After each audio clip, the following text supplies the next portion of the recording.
시청자 여러분 안녕하십니까. 다양한 지역경제 소식을 전해드리는 지역경제 매거진 곽경호입니다. 현대자동차를 비롯한 국내 대형 사업장들이 연이어 노사협상을 타결하고 있다는 소식을 첫 순서로 마련했습니다. 특히 가운데 국내 노사분기의 대명사로 불렸던 현대자동차는 2년 연속으로 노사협상을 무분규 타결로 이끌어내 큰 주목을 받고 있습니다. 오늘 파워인터뷰 주인공은 주봉현 울산광역시 정무부시장을 만나보겠습니다. 에코폴리스 울산 사업의 성공으로 태화강의 기적을 이룬 울산시의 환경정책 등에 대해 자세하게 알아보겠습니다. 84번째 지역경제 매거진 지금부터 시작하겠습니다. 현대자동차를 비롯한 국내 대형 사업장들의 올 노사협상이 연이어 타결되고 있습니다. 당초 이맘때쯤이면 대형 사업장들을 중심으로 노동계의 여름투쟁이 줄을 이었지만 최근에는 무분규 노사협상 타결이 대세를 이루고 있습니다. 현대자동차와 현대중공업, 현대미포조선 등 울산 지역 주요 대기업들이 잇따라 올해 임금 및 단체 협상을 무파업으로 마무리하였습니다.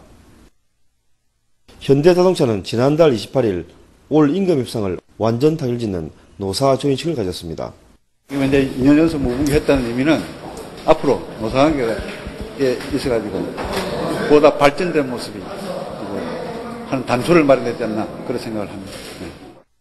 노사관의 신뢰를 바탕으로 그리고 현장의 균등한 분배라는 단어가 더 이상 무색하지 않도록 계속적으로 노력을 하게 되면 앞으로 노사관계는 발전할 수 있다고 확신하고 있습니다. 현대차는 이번 노사협상을 통해 기본급 7만 9천 원 인상과 성과금 300% 플러스 200만 원, 글로벌 판매 향상 경력금 200만 원, 품질 향상 경력금 100만 원, 주식 30주 지급 등의 안에 합의했습니다. 현대차는 올 임금 협상을 무분기로 타결 지음에 따라 2년 연속으로 분기 없는 노사 협상 기록을 세웠습니다. 앞서 현대중공업 노사도 16년 연속으로 무분규 노사 협상을 타결하는 대기록을 세웠고 현대미포조선과 SK에너지도 최근 올 노사 협상을 무분기로 마무리 지었습니다. 이처럼 대형 사업장들의 잇따른 노사 협상 타결로 울산 지역에는 올 여름 동안 약 3천억 원대의 자금이 풀릴 것으로 보입니다. 직원수 3만 명의 현대자동차는 최대 1,800억 원이 지급될 것으로 보이며 현대중공업도 약 1,500원대로 예상됩니다. 또 현대미포조선과 SK에너지 등에서도 모두 수백억 원대의 자금이 풀릴 것으로 추산되고 있습니다. 지역 대형 사업장들의 무분규 노사 협상 기조가 정착되면서 지역 경제에도 활기가 넘쳐나고 있습니다. SEN 곽경호입니다.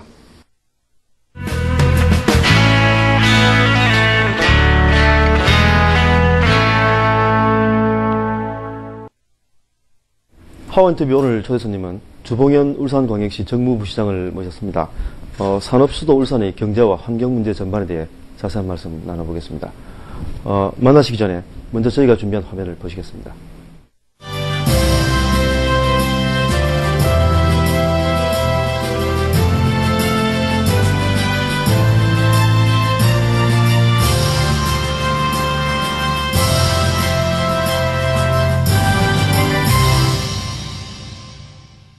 주봉현 부시장께서는 경제와 환경 문제를 이렇게 총괄하고 계시는데요.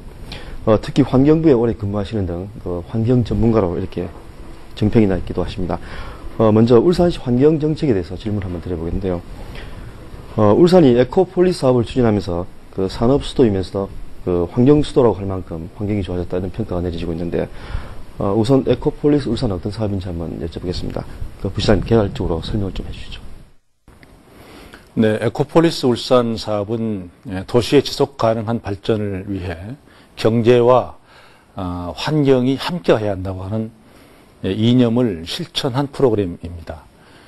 우선 이 선언은 2004년 6월에 환경부 장관, 당시 곽결호 환경부 장관님 그리고 박명호 우리 시장님께서 공동으로 선언을 함으로써 시작이 되었습니다. 선언의 내용을 보면은 당시에 울산의 인구를 기준으로 해서 104가지의 중요한 환경 관련 사업들을 종합계획으로 수립을 했고 총 1조 6천억 상당의 장기 프로젝트를 만들었습니다. 현재까지는 약 94%의 진도를 보이고 있고 2007년 3월에 시민들의 참여를 보다 확대하기 위해서 소위 에코폴리스 범시민 운동을 시작하게 되었습니다. 이 사업은 중요한 110가지 중에서 중요한 10가지 사업을 선정해서 시민들이 직접 그 사업에 참여 범위를 확대해서 하는 그런 사업으로서 소위 클린, 글린, 텐, 그래서 클린, 깨끗하게 하는 5가지, 그리고 그린, 녹화사업 5가지, 에너지 전략 등 녹화사업을 말합니다. 총 10가지를 구성해서 범시민 실천 운동으로 확산이 되어서 지금 전 시민들이 참여해서 열심히 하고 있습니다. 에코폴리스 울산 사업이 그 울산의 환경을 상전벽해라고 표현할 만큼 이렇게 바꿔놨다는 평가가 있는데요. 부시장님, 에코폴리스 사업의 성과는 어떤지 한번 소개를 좀 해주시죠. 우선 수지를 말씀드릴 수가 있는데 태화강은 과거에 물고기가 살 수 없는 6급수 정도 수준이었죠. 지금은 1급 수준입니다. 다시 말씀드리면 8당호 수준의 지금 수지를 상시 유지를 하고 있습니다. 또 대기의 경우도 비록 산업도시이긴 하지만 전국 그 특광역 도시 중에 한 상위권 수준의 매우 좋은 상태를 유지하고 있고, 특히 생태 환경을 말씀드리면 도심의 태화강 대공원 또는 울산 대공원 등 대규모 공원 녹지가 자리를 잡고 있고, 개인당 공원 면적의 경우도 전국 각 도시 중에 가장 넓은 면적을 보유하고 있을 만큼 생태 환경이 잘 정리가 되어 있습니다.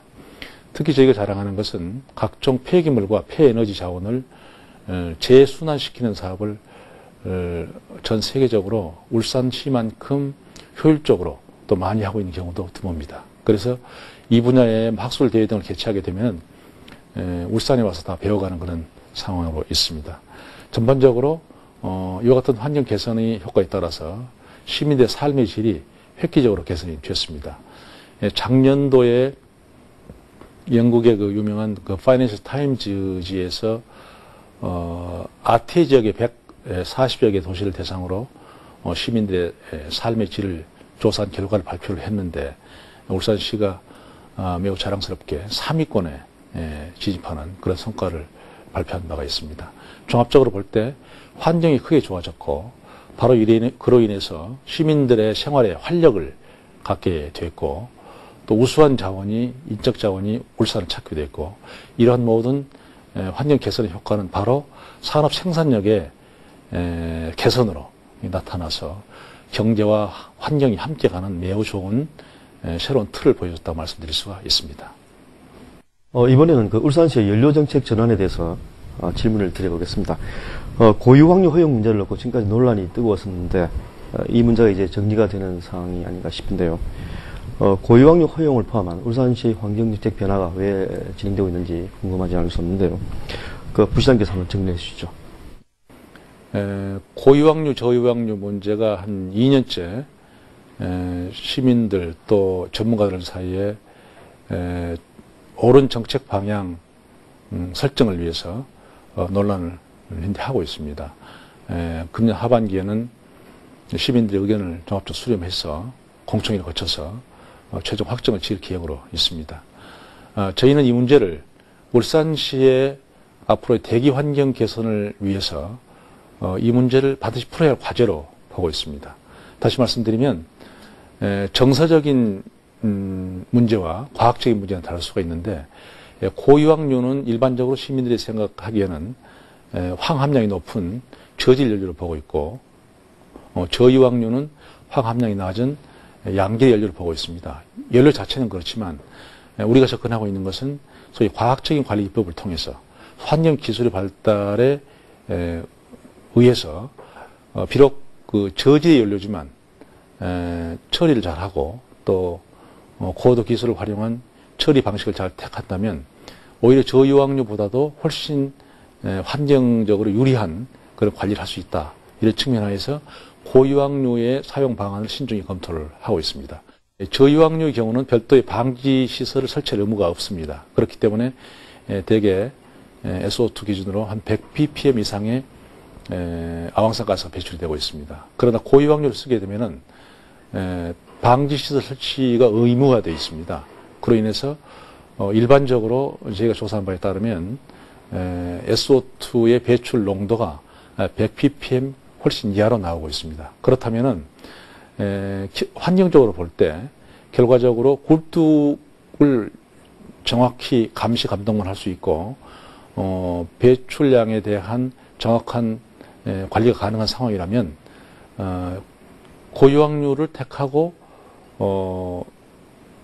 환경 개선을 시도해 나가는 문제를 우리가 미룰 수가 없다고 하는 그런 점을 간과해서는 안 될 것입니다. 바로 이런 점에 착안해서 저유황료 문제를 고유황료를 쓸 수 있는 방안을 이제 강구를 하고 있고, 이것은 환경적으로 큰 개선 효과가 있을 뿐만 아니라 저유황료가 고유황료보다 값이 비싸기 때문에 업체 연료 사용에 따른 경제적인 부담도 덜어질 수 있는 일거양득이라 이렇게 말씀드릴 수가 있는데, 이것은 소위 환경기술의 발달에 의해서 가능하게 된 부분입니다. 고유황료를 허용하면 그 울산의 대기질이 나빠질 것이다, 이런 주장이 있는 반면에 오히려 지금보다 상황이 더 좋아질 것이라는 이런 반론도 만만치 않은 상황인데요. 부시장님, 이에 대해 어떻게 보시는지 설명을 좀 해주시죠. 고유황료를 쓰게 되면은 현행 그 환경관계 법규에 따라서 저유황료보다도 오염 배출량을 현저히 줄일 수가 있습니다. 그렇다면은 앞으로 울산시가 당면한 가장 큰 과제는 지금보다도 산업단지 면적을 약 40% 상당 증가할 계획으로 있습니다. 적어도 2020년경이 되면은 약 1억만 제곱미터에 달하는 거대한 산업단지가 가동될 것으로 예상이 되는데, 그렇게 되면은 지금보다도 약 40% 이상의 산단 면적이 증가를 하게 됩니다. 쉬운 계산으로 볼 때 현재 배출되고 있는 연료 사용에 따른 오염 배출량보다도 약 40% 상당 총량으로 늘어날 수 있다는 계산이 나옵니다. 그대로 두면 대기 환경이 어떻게 되겠습니까? 그렇기 때문에 연료를 많이 쓰고 오염 배출량이 연료 연소 과정에서 많이 발생된다 하더라도 실질적으로 대기에 배출되는 단계에서, 소위 굴뚝에서 대부분의 오염을 제거하는 아주 강력한 배출 규제를 하지 않으면 앞으로 총 오염 발생량을 줄일 수 있는 방안은 없을 것입니다. 그렇게 하기 위해서는 배출 규제가 가능한 쪽에 우리가 여러 선택을 하는 것을 신중히 검토를 해야 됩니다. 현재 저유황료 방식에서는 배출 규제를 하지 않도록 현행 규정이 되어 있습니다. 이런 점에 착안해서 고유황료를 쓰게 되면 오히려 종합적으로 강력한 배출 규제를 할 수가 있고, 그로 인해서 대기 중에 배출되는 오염 총량을 효과적으로 통제하고 줄일 수가 있다.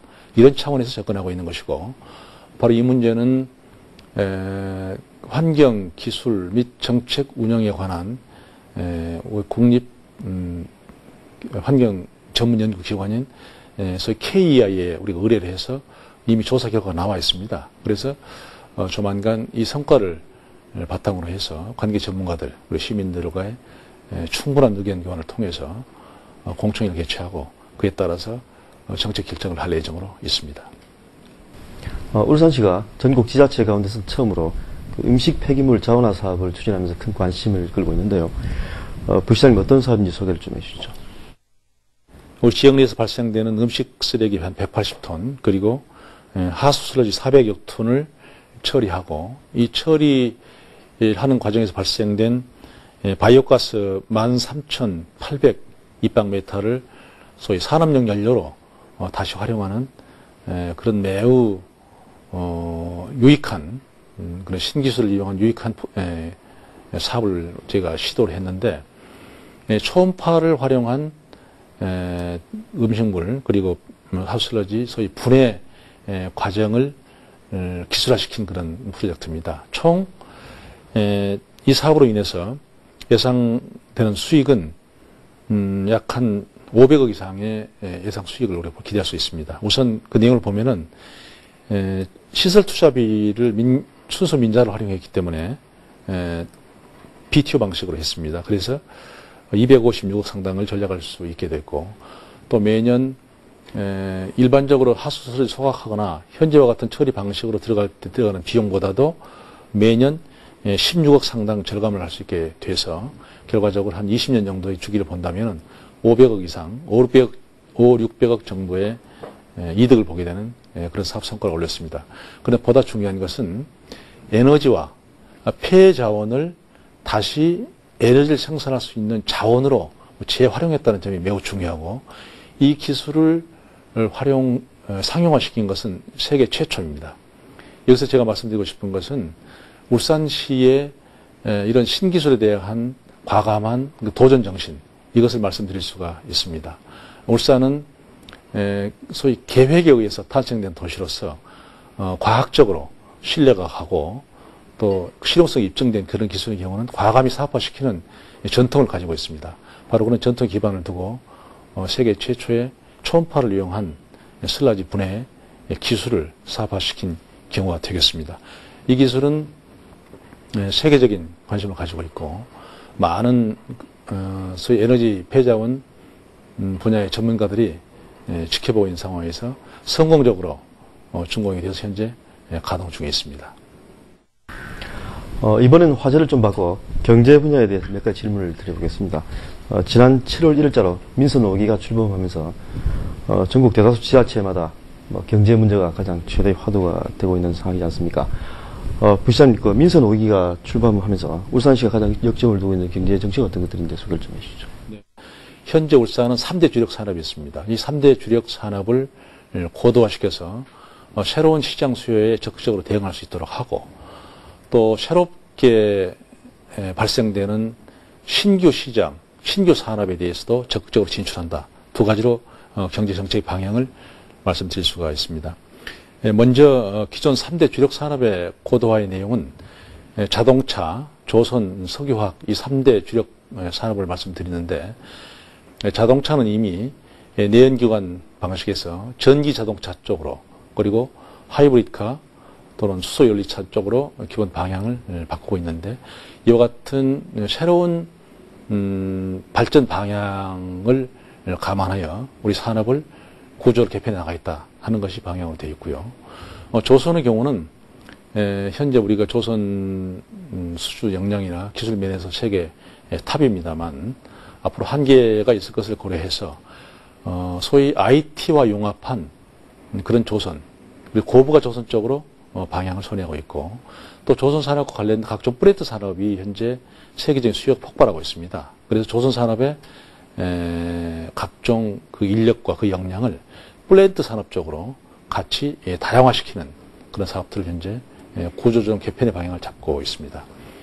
그리고 세 번째는 석유화학 쪽인데, 정유 쪽은 앞으로 큰 전망이 없는 걸로 보고 있습니다. 그러나 화학 쪽은 인도나 중국 시장이 소득이 증감에 따라서 그 수요가 지속적으로 증가할 것으로 보고 있기 때문에 전망을 괜찮게 보고 있습니다.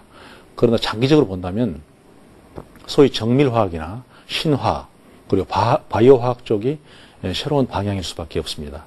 바로 이러한 점에 감안해서 울산이 주도해서 화학산업의 르네상스를 겨냥한 우리 루피 사업이라고 부르고 있습니다만, 이 사업을 추진하고 있습니다. 다시 말씀드리면 이 3대 산업은 새로운 시장 수요의 변화에 대응하도록 하기 위해서 고도 기술을 기반으로 한 구조 조정을 단계적으로 추진하고 있다, 이렇게 말씀드릴 수가 있습니다.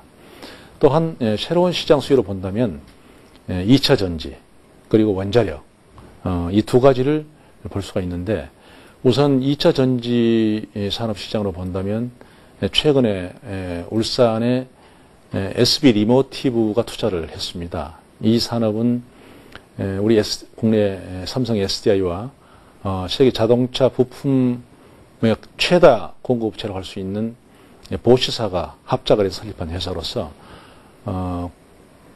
금년 하반기에 이르러서는 세계 전지 산업 생산량의 탑을 도달하게 되는 성과를 올릴 것으로 지금 준비를 이렇게 하고 있습니다. 종래 에너지 자원이라고 할 수 있는 석유 매장량의 한계와 앞으로 석유가가 크게 오를 것이라고 하는 전망에 미리 대비해서 생존 전략으로서 소위 원자력 에너지를 실용할 수밖에 없는 그런 당면 문제의 해결을 위한 방안일 수밖에 없습니다. 바로 그런 차원에서 본다면 무한대로 성장이 가능한 원전 산업 시장에 울산이 매우 좋은 여건을 가지고 있고, 이미 상당한 진도에 올라 있다, 이렇게 말씀드릴 수가 있고, 앞으로 추진하는 원전 관련 새로운 프로젝트 등에 대해서 울산이 주도적으로 여기에 대한 진입을 시도할 것입니다. 최근 각 지자체마다 그 세종시 투자를 계획했던 그 첨단 사업장들을 유치하기 위한 움직임이 활발한 상황인데요. 울산시도 이들 기업에 대한 유치 활동이 본격화되고 있다 이렇게 제가 알고 있는데 그 부시장님 소개를 좀 해주시죠.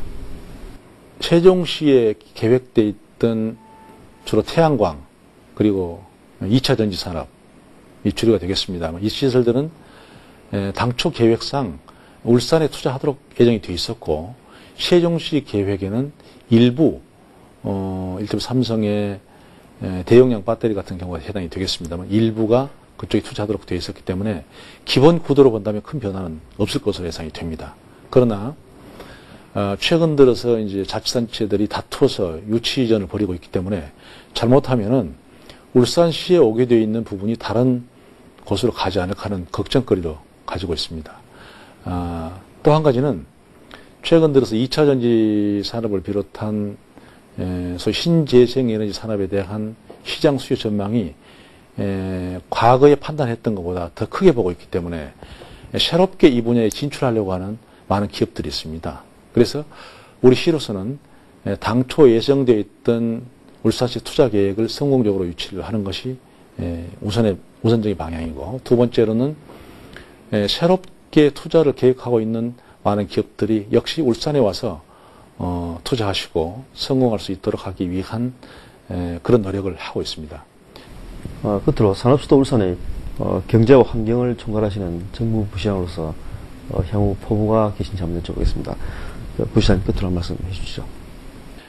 우선 녹색 성장 산업으로서 울산이 어느 도시보다도 잘하고 있는 것은 소위 대규모 산업단지를 가지고 있기 때문에 각종 폐기물, 폐에너지가 많이 다량 발생하고 있습니다.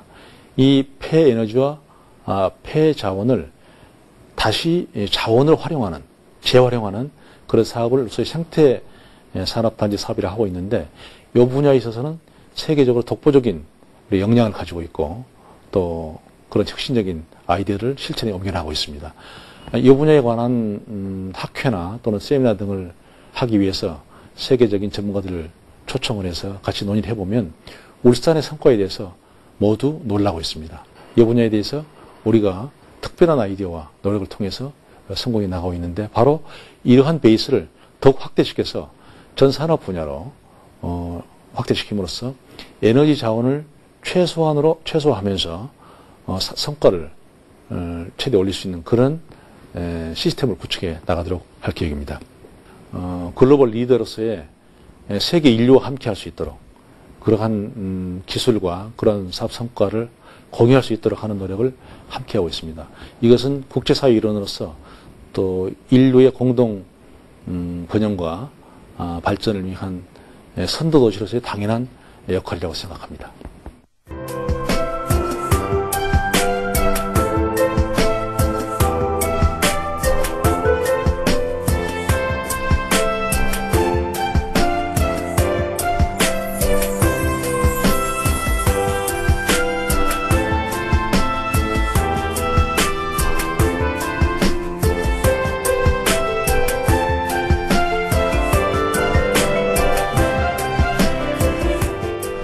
주봉현 울산광역시 정무부시장을 모시고 말씀을 나눠본 파워 인터뷰. 오늘 순서는 여기까지입니다.